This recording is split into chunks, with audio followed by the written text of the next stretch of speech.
Um, I would like to say thank you to a lot of friends that on this journey through this 8 years in the penitentiary that I suffered behind the hands of other people. See, my son was killed October the 18th, 2008. They locked me up April of '09, 6 months after my son's death. I wasn't even myself. So when I went into a bar with some friends to try to comfort me, there was a group of young ladies there, black young ladies, that was trying to talk to me. I wouldn't talk to these young ladies because I wasn't in the mood. So the young lady sent a note over there to me to come sit with them. I told the waitress to tell them I'm fine. So the young lady walked over to me. I'm trying to explain to y'all my case, what happened to me. So, because if you can hold me accountable and you can't hold these officers accountable, then something's wrong with the system. But anyway, she came over to my table and asked me, was I a white girl lover? It kind of offended my guests. And I told the young lady, look, I'm just here with my friends comforting me. She said, why you can't come sit with us? Why you sitting with these white bitches? So my friend said something and was kind of scared, so I stopped her from getting up and I told the young lady to leave. In the process of the young lady to leave, the young lady spit in my face, threw her slapped me and threw her drink in my face at the O Bar in Portland, Oregon. So I got up, went outside when I was told not to, and threw my drink in her face. Had a fight with one guy, had a fight with another guy, and then got hit with a purse around my head and knocked me out. Wake up, I don't know what's going on. So Oregon has a law where there's no defense law, but in the processes in the jail, they found out these girls was evil, told my family they was evil, but I was in defiant. I was grieving. I was sick. I thought the whole world was against me. I didn't want to listen to nobody. And when it went to trial, I fired lawyers. Lawyers was against me. I'm thinking the whole world was against me when they was trying to help me. So the deal went from 90 months to 24 months, excuse me, 90 months to 45 months to 24 months to 16 months. And I didn't take it because I wanted to prove that I didn't start this. But in the process of me not taking the deal, I got smart with the judge. I told him he wasn't God, and you're God in this church, and God judges all of us. The man upstairs is the real judge, and he got mad and gave me 90 months. So I took the 90 months. I walked it off. I lost my appeals when I thought I can win my appeals. Um, so during the process, I was sick. I was grieving. When I got to EOCI, I'm gonna just name a few people that helped me get better at EOCI. I want to thank Lieutenant Walker. I want to thank CO Miss Morphin, CO Malcolm Pryor, Miss Malcolm Pryor, CO Perry, CO Fry, Willingham, Miss Hamby, the canteen lady. She's so sweet. She always, I was her best customer. I like to thank the medical staff that looked out for me there. I like to thank my mental health counselor, Ms. Williams, who really listened to me about my life. She was one that told me you have a testimony to tell. So when I got transferred from EO, I was in there fighting and defiant.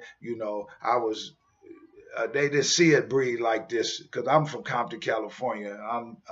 It was totally different than the Oregon guys. Not trying to down you Oregon guys. You sweet guys, y'all players and hustlers. I understand it, but living in Compton is different. We grow up different. Um, that mentality was still there, but I got through that.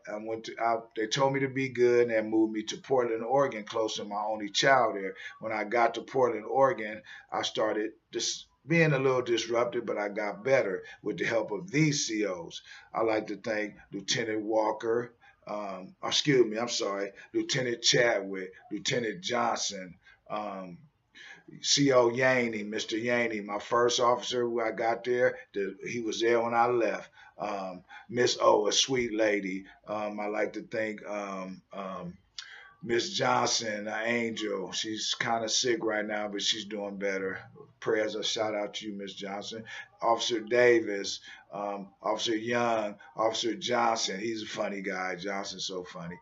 Uh, Officer Corporal Powell, Officer Siegel, Officer Blackburn. Blackburn was hard on me. Blackburn's a female officer. She was hard on me, but Blackburn and me had peace at the end of this journey, and she told me that out of every how long as she been in the system, she can only count on one hand that an inmate came up and told her thank you for the help, and I'd like to tell you thank you, Miss Blackburn.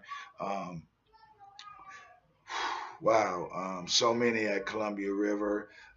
Officer Chung, Officer Valator, um, Benson, Barker, um, wow. Officer May. Um, and Officer Stone. I call him Stonewall. He's something else. He Stone military. He don't let nothing by him. But Stone guy. Me and Stone had it out when I first got there. Then we didn't have no problem, Stone, because I kept my area. I had the cleanest bunk area in the whole institution. I was the cleanest one there. They know that. So many that helped me. The medical staff, Mary and Kirk, made sure my leg was fine. The mail ladies, Rhonda and Fern, they're so sweet. They run the mail room. They was really sweet. They was really sweet. I used to help them take their packages, their big boxes back to the mail room. They made me feel important there, and I appreciate Rhonda and Fern. My boss Tran. My boss Tran, he worked in the kitchen. He used to always tell me I had like 3 or 4 jobs there, and I told Tran that I was gonna come work for him at the end of my time. So I went in there my last year and worked for Tran. He fed me, he talked to me. He's a giant. Tran's a giant. I love Tran. Thank you, Tran, for all you did for me at Columbia River. Um, and last but not least, Miss Sergeant Jackson. Woo wee, Sergeant Jackson. Thank you, Miss Jackson. For all you. She was my boss in intake. Her and Corporal Powell. She's a female officer with an ego that's 100% genuine. Thank you, Miss Jackson. We had a rough time, but at the end, you was only meant the best for me. You wanted me to be better, and she has a rate of people leaving her job area doing good out there. And I thank you, Miss Jackson, and bless your family. Thank you for everything, Miss Jackson.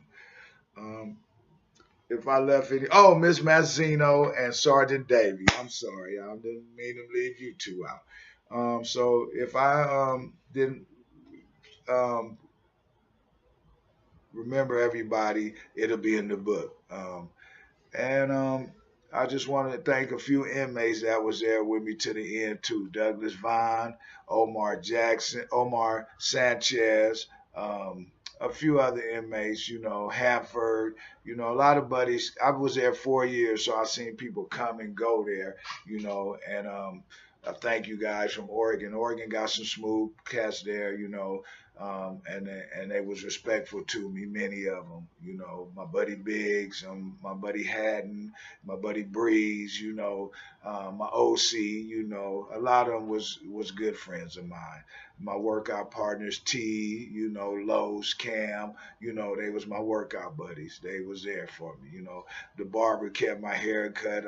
Big John, he kept my hair cut. His son played football with my boy. I want to thank y'all guys from Oregon. I appreciate it. So this is going to be the end of everything. I don't want to keep everybody long. I have a lot to tell.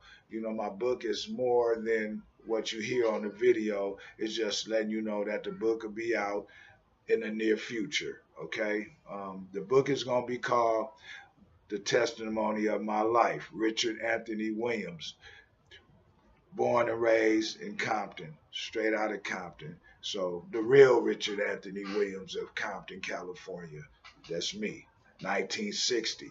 Born on a lot, born on Compton Boulevard in Wilmington. That's the hospital there. My dad is buried in Abraham Lincoln on Central in Compton.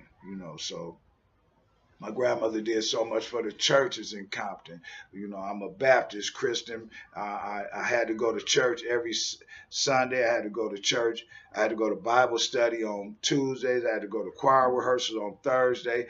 I lit the candles in church. Our church is on Long Beach Boulevard and Alondra in the south of Compton, where I'm born and raised. My neighborhood. That's my neighborhood. That's my heart.